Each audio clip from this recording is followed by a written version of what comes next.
Hi guys, good morning and welcome back again sa aking YouTube channel. Ayan, so nandito tayo guys sa tanim ko na okra. Ayan, so i-share ko sa inyo guys kung paano mapanatili natin na mataba ang okra natin. Ayan, so titingnan natin yung bulaklak niya guys.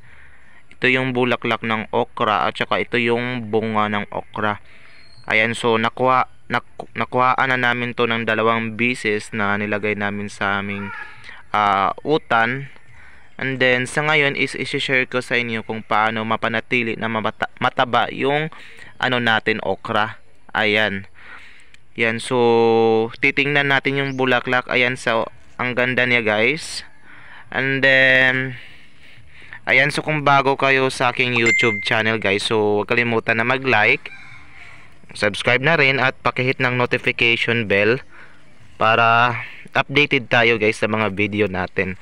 Ayan, so ngayon is i-share ko sa inyo guys. Ayan, so pagka tanim pa lang natin ito or bata pa lang guys, so naghuhukay tayo ng dito sa ilalim, bilog or muna natin, nilagyan natin ng mga fertilizer, ng kahoy, yung mga galing sa ginabas or sa lubi or sa niyog. Ayan, so mga manure, tsaka yung mga dito guys, baka or carabao. Ayan, so nilalagay natin dito sa ilalim guys. So wag natin ilagay yung mga manure dito sa taas or igilid lang dito ng paikot.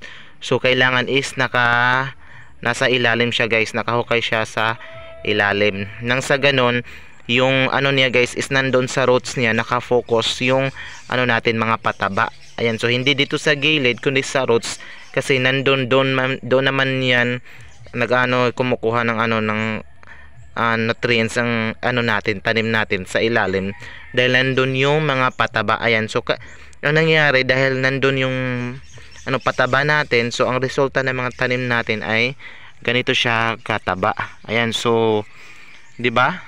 Sobrang taba ng natin ng okra. At saka 2 beses natin to nakunan, kaya marami at bubunga pa ito guys. Ayan, so ganoon lang siya kadali guys. So pag maglalagay kayo ng pataba is kailangan is nandun sa ilalim ng roots ng tinanim natin, hindi dito sa gilid. Ayan, so ganoon lang po guys yung kasimple para mataba yung pananim natin. So ayan lang guys, so sana nakuha nyo at i-apply nyo din guys kung may pananim kayo. So maglalagay kayo sa ilalim ng roots ng tanim nyo para yung outcome ng pananim natin is mataba. Ayan, so ayan lang po guys, so see you on my next video.